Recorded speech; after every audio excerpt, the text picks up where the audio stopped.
ఎన్నికలు సవ్యంగానే సాగుతున్నాయి, కానీ అక్కడక్కడ కొన్ని చదురుముదురు సంఘటనలు ఇప్పుడిప్పుడే రిపోర్ట్ అవుతున్నాయి. సంగారెడ్డి జిల్లా నారాయణఖేడ్లో ఉద్రిక్త పరిస్థితులు ఏర్పడ్డాయి. పట్టణంలో 175వ పోలింగ్ బూత్ వద్ద జహీరాబాద్ కాంగ్రెస్ ఎంపీ అభ్యర్థి సురేష్ షెట్కర్ తమ్ముడు నగేష్ షెట్కర్ బీజేపీ నాయకులపై దాడి చేశారు. దీంతో కాంగ్రెస్ బీజేపీ నాయకుల మధ్య గొడవ జరిగింది. అటు ఇరు వర్గాల కార్యకర్తలు వాగ్వాదానికి దిగారు. దీంతో కొంత ఆ పరిస్థితి అక్కడ ఉద్రిక్తంగా మారింది. ఆ విజువల్స్ కూడా మనం చూడొచ్చు. అటు నారాయణఖేడ్లో జరిగిన ఘటన నేపథ్యంలో ఈసీ కూడా కొంత దృష్టి పెట్టింది. పోలీసులు అధికారులు చేరుకొని కొంత పరిస్థితిని సర్దుబాటు చేశారంటున్నారు. సురేష్ షెట్కర్ సోదరుడు బీజేపీ నాయకులపై దాడి చేసిన విజువల్స్ కూడా బయటకు రావడంతో అటు భారతీయ జనతా పార్టీ నేతలు దీనిపై తీవ్ర ఆగ్రహం వ్యక్తం చేస్తున్నారు. ఈసీకి కూడా దీనిపైన ఫిర్యాదు చేస్తామని నేతలు అంటున్నారు. ఏదేమైనా సవ్యంగా సామరస్యంగా కొనసాగుతున్న తెలంగాణ లోక్సభ ఎన్నికలు, కానీ నారాయణఖేడ్ ఘటన చోటు చేసుకోవడంతో దీనిపై బీజేపీ బగ్గుమంటోంది. దానికి సంబంధించిన విజువల్స్ కూడా మనం 10 టీవీ స్క్రీన్ పైన చూడొచ్చు. నారాయణఖేడ్ ఘటనకు సంబంధించి మరిన్ని వివరాలు అందించడానికి మా ప్రతినిధి పివి రావు సిద్ధంగా ఉన్నారు. పివి రావు, అసలు ఘటన ఎందుకు జరిగింది? సురేష్ షెట్కర్ సోదరుడు నగేష్ షెట్కర్ అసలు అక్కడికి రావడానికి కారణం ఏంటి? పూర్తి వివరాలు ఏంటి? సతీష్, ఉమ్మడి మెదక్ జిల్లాలో రెండు నియోజకవర్గాల్లో జహీరాబాద్, మెదక్ ఈ రెండు నియోజకవర్గాలు కూడా చెదురుముదురు సంఘటనలు మినహా పోలింగ్ అయితే ప్రశాంతంగానే కొనసాగుతుంది. జహీరాబాద్ లో ఇప్పటి వరకు 1 గంట వరకు 50.71%, అదే మెదక్ లో 46.72% పోలింగ్ అయితే నమోదైంది. అయితే కొద్దిసేపటి క్రితమే నారాయణఖేడ్లో ఒక ఉద్రిక్త వార్త నెలకొంది. నారాయణఖేడ్లో 169వ పోలింగ్ బూత్ సమీపంలో కాంగ్రెస్ అభ్యర్థిగా ఉన్న సురేష్ షెట్కర్ సోదరుడు ఎవరైతున్నారో నగేష్ షెట్కర్ కొంతమంది బీజేపీ కార్యకర్తలపై చేసుకోవడమే కాదు, కాలెత్తి కొట్టడంతో అక్కడ ఉద్రిక్త వాతావరణం నెలకొంది. ఎందుకంటే సురేష్ షెట్కర్ ఓటు హక్కు ఉన్నటువంటి సొంత బూత్ 169లో ఆ ప్రాంతంలోనే బీజేపీ కార్యకర్తలకు ఈ పోలింగ్ కంటే ముందు నుంచి కూడా కొంత ఘర్షణ వాతావరణం ఉంది. వాళ్ళకు వార్నింగ్లు ఇవ్వడం, రకరకాల రెచ్చగొట్టే ప్రయత్నం చేయడం జరిగింది.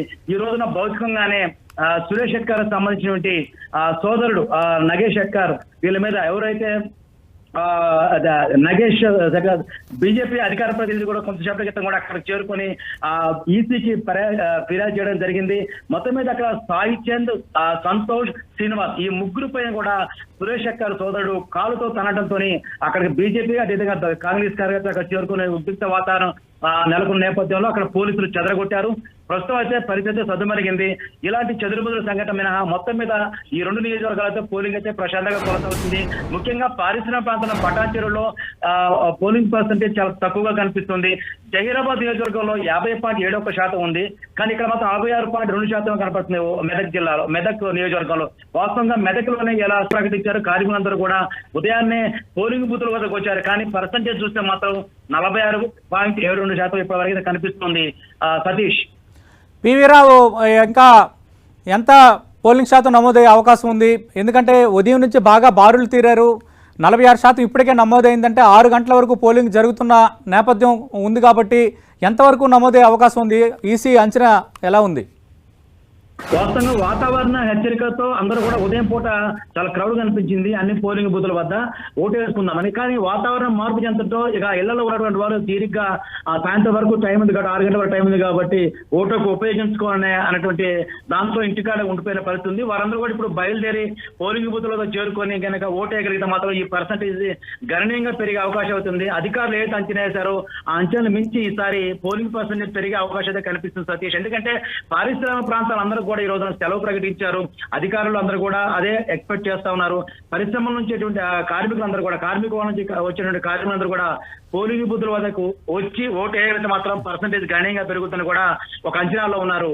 సతీష్, రైట్. పివి రావు, మనం చూసాం అటు నారాయణఖేడ్లో ఒక ఘటన చోటు చేసుకుంది. ఇంకా అక్కడక్కడ చిన్న చెదురుముదురు సంఘటనలు మినహా తెలంగాణలో పోలింగ్ ప్రశాంతంగా సాగుతోంది. అటు హైదరాబాద్ బీజేపీ అభ్యర్థి మాధవీలతపై ఎంఐఎం ఫిర్యాదు ఇచ్చిన నేపథ్యంలో కేసు కూడా నమోదైన వాతావరణం కనిపిస్తోంది.